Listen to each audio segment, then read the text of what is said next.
Hi friend, welcome to mathematic study Deoria. दोस्तों, आज हम लोग पढ़ेंगे सेट्स के बारे में कि सेट्स कितने प्रकार के होते हैं, जैसे टाइप्स ऑफ सेट्स, जिससे इसके पिछली क्लास में हम लोग पढ़ चुके थे दोस्तों डिफिनेशन ऑफ सेट्स, यानी परिभाषा क्या होता है सेट्स का।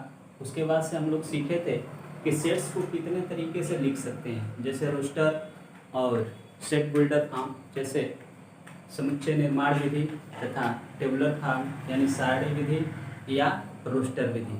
आज हम लोग दोस्तों सीखेंगे कि समुच्चय के प्रकार कितने होते हैं, यानी कितने प्रकार के समुच्चय होते हैं। जैसे हम लोग पहला समझते हैं दोस्तों एम्प्टी सेट, यानी रिक्त समुच्चय।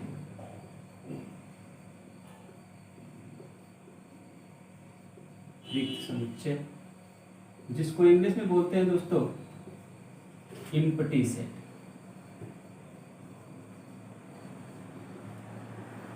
इसके बारे में समझेंगे।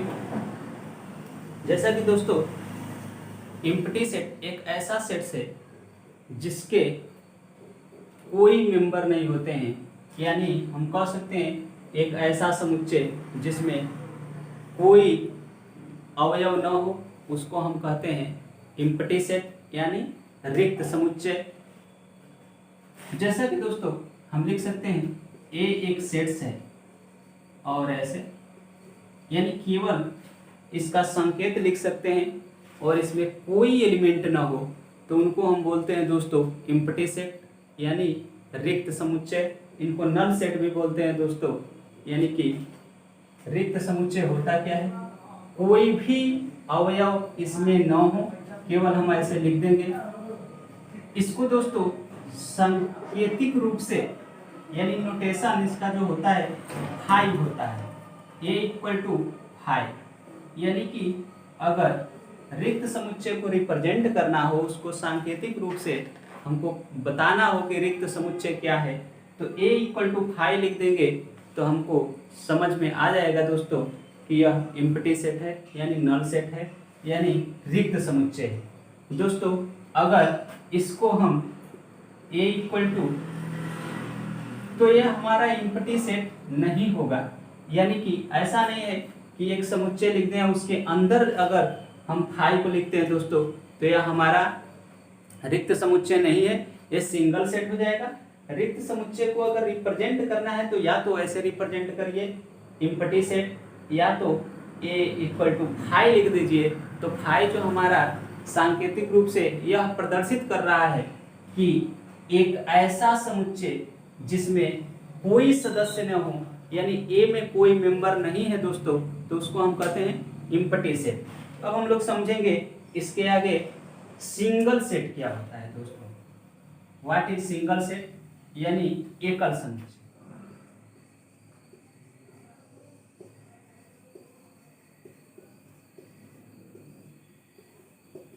एकल समुच्चय यानी कि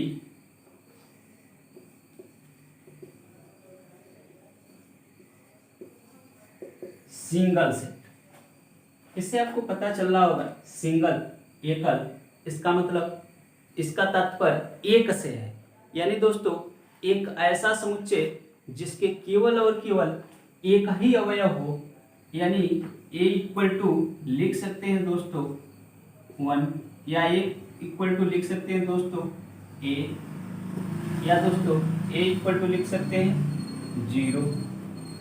तो दोस्तों हम देख रहे हैं कि तीनों में आपको यह प्रदर्शित कर रहा है दोस्तों कि इसके भी मेंबर एक है, इसमें भी मेंबर केवल और केवल a है जो कि एक ही है, इसमें a इक्वल टू 0, यानी कि केवल एक मेंबर हो दोस्तों, तो उसको हम कहते हैं सिंगल सेट या एकल समुच्चय। यानी कह सकते हैं कि एक ऐसा समुच्चय जिसमें केवल और केवल एक ही सदस्य हो। जैसे आपसे पूछ दिया जाए दोस्तों कि एक ऐसा सेट बनाइए जिसमें केवल और केवल एक ही मेंबर हो, जैसे a इक्वल टू 2, तो यह आपका सिंगल सेट होगा, या अगर हम कहते हैं कि सभी अभाज्य सम संख्या का समुच्चय ज्ञात करिए दोस्तों, तो आपको पता है कि केवल और केवल एक ही सम संख्या होता है जो अभाज्य होता है, और वह है 2। तो यह है आपका हो जाएगा दोस्तों। अगर आपसे पूछता है यह किस प्रकार का सेट होगा, तो हम कह सकते हैं यह एक सिंगल सेट है, यानी एकल समुच्चय है। अब हम बात करते हैं दोस्तों परिमित समुच्चय यानी फाइनाइट सेट, और अपरिमित समुच्चय यानी कि इनफाइनाइट सेट क्या होता है। फाइनाइट का मतलब होता है निश्चित। तो जैसा दोस्तों हम लोग परिभाषा से ही समझ सकते हैं कि ऐसा समुच्चय जिसके मेंबर फिक्स हो यानी निश्चित हो, उनको हम बोलते हैं फाइनाइट सेट या परिमित समुच्चय। जैसे दोस्तों हम लिखते हैं परिमित समुच्चय यानी फाइनाइट सेट।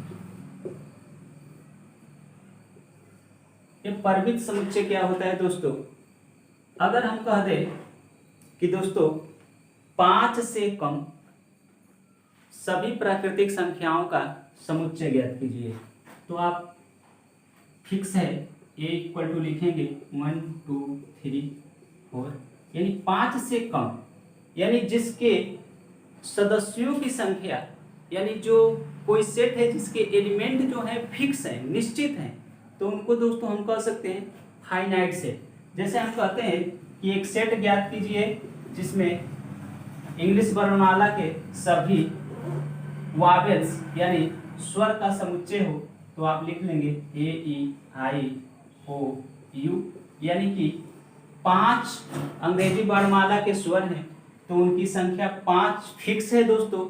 तो उसको हम कह सकते हैं, जैसे हम कह दें 10 प्राकृतिक संख्या, प्रारंभिक 10 प्राकृतिक संख्याओं का समुच्चय तो फिक्स है।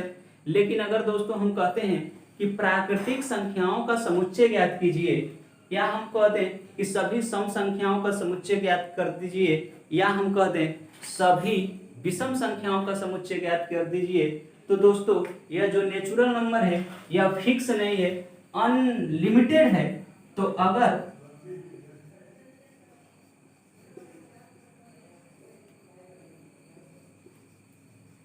दोस्तों एक ऐसा समुच्चय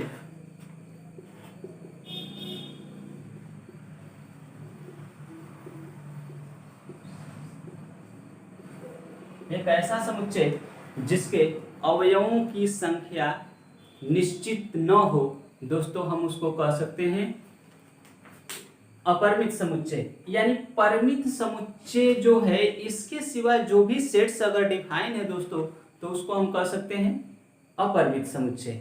यानी अगर निश्चित है तो परिमित, तो आपको पता हो गया होगा कि अगर मेंबर निश्चित नहीं है और डिफाइन है, तो उसको हम कहेंगे दोस्तों अपरिमित समुच्चय।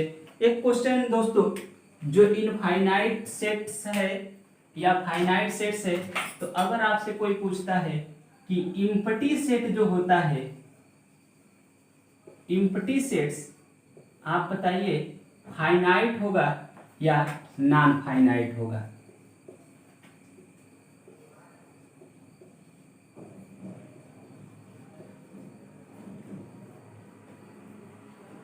फाइनाइट या इनफाइनाइट। तो दोस्तों जो रिक्त समुच्चय होता है, यानी जिसके मेंबर जो होता है कोई नहीं होता है, जिसमें केवल और केवल नोटेशन होता है, या तो फाई होगा या ब्रैकेट्स लगा दीजिए। तो अगर केवल और केवल फाई होगा तो रिक्त समुच्चय होगा, और रिक्त समुच्चय जो होता है दोस्तों फाइनाइट सेट होता है। तो हम कह सकते हैं कि रिक्त समुच्चय कोई फाइनाइट सेट्स बोल सकते हैं, यानी परिमित समुच्चय बोल सकते हैं दोस्तों। अब आगे के क्लास में दोस्तों हम लोग इससे रिलेटेड क्वेश्चन सॉल्व करेंगे। थैंक यू दोस्तों।